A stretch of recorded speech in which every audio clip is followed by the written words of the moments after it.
Well, welcome back to Better Living. As promised, we're going to talk books now. Nick Rokicki is here, and he's been here before.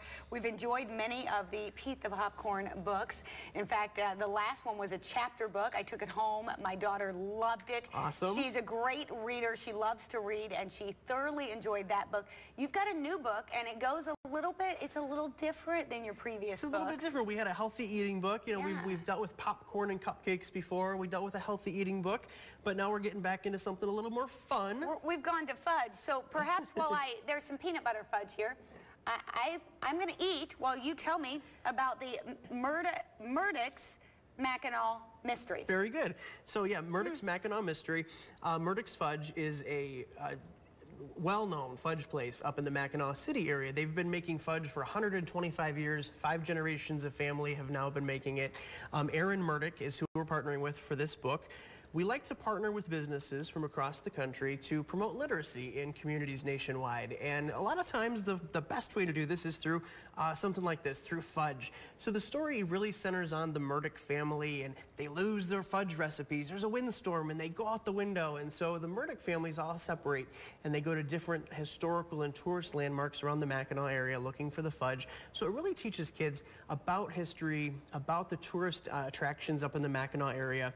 When I was a child, every summer we'd go to Mackinaw, and driving up 75, you'd see the top of the bridge and you'd think, oh, finally we're here, and you knew that it was going to be a good time, a good family time, a good time to pass along family traditions and talk about your heritage as well. So those are the topics we touch on in this book. I had to put my fudge down for a minute so I could pick up the book. I'm not happy about that, just for the record, but I do love that all your books do have an educational quality to them. And as you said in this one, this has some historical, some geographical things. Before, you've had the healthy eating things. You've had an anti-bullying in your book. So I love that. But I also love, and I want to hold this up so we can get a good shot of, I love the illustrations. Talk about the illustrations in this book in particular. This book is illustrated by Ronaldo Florendo. This is, I think, the 7th book that we've worked on with Ronaldo. We worked very well together at communicating the vision for the story. One really interesting thing, if you flip to the beginning of the book, in the first couple pages, there's a map. We wanted to include a map to teach kids about map reading. Yes. And that map is actually done by a local Toledo girl, Megan Jurek. She's worked on 2 of our other books.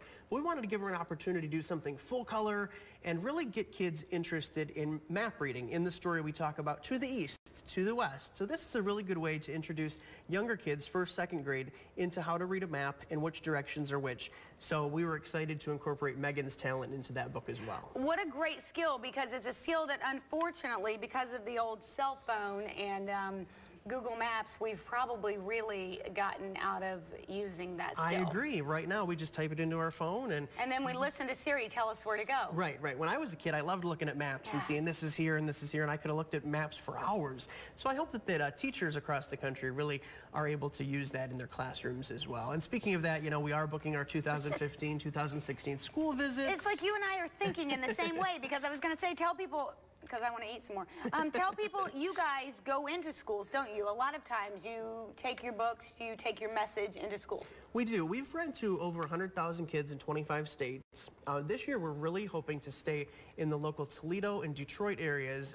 Michigan is always reserved for March's Reading Month. But we want to hit up a lot of Toledo schools this year, because we also have another really cool thing coming out. We got official... Here, I'll get it. I'm sorry. You keep talking.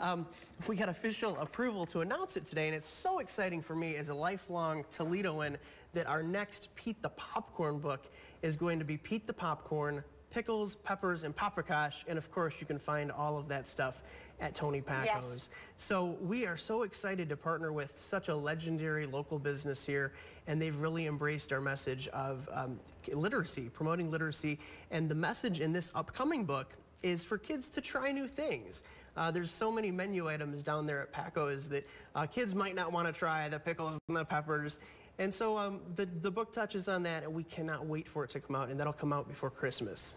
They have weird names. They have things that, you know, they're not used to. It's not just a hot dog, or it's not French fries, or it's not chicken tenders. Exactly, right. Always order. So, and we always talk about how a lot of kids say, oh, I don't eat pickles because my dad doesn't eat pickles, and they don't try it just because their parents. Right. So we talk about that in that book. So we're so excited about this book coming out that's a real local tie-in, and so we'll be traveling around the Toledo area this school year reading that to all the kids. I love all the different topics that you guys address. Why did you start doing this? What made you start? We started with the anti-bullying message, teaching kids to say something nice to each other every single day, and it's really stemmed from that.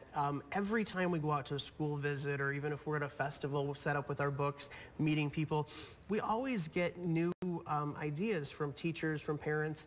We read to the Diabetes Youth Services summer camp here in Toledo this summer, and they're excited about possibly creating a book with a message about diabetes in youth, which is not something that's talked about a lot. So there's so many different options of where we can go with these books and different messages, and it really just opens up a conversation for parents or teachers to have with kids. It's a really nice way, through a simple story, to talk about some serious subjects.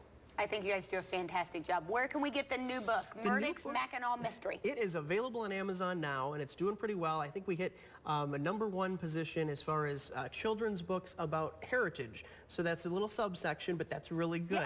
Yeah. We are having a book signing up in Mackinaw City this weekend, which of course is a far drive for us here, but throughout the fall, you can find us at all the fall festivals through September. We're going to be at Orchards. October, we're doing the Grand Rapids Apple Butter Festival, so we're going to be all over. You can find us everywhere. Come up, say hi, and grab up a book. All right. Look for them when you're out, or check them out on Amazon. We'll be right back. I'm going to have some fudge.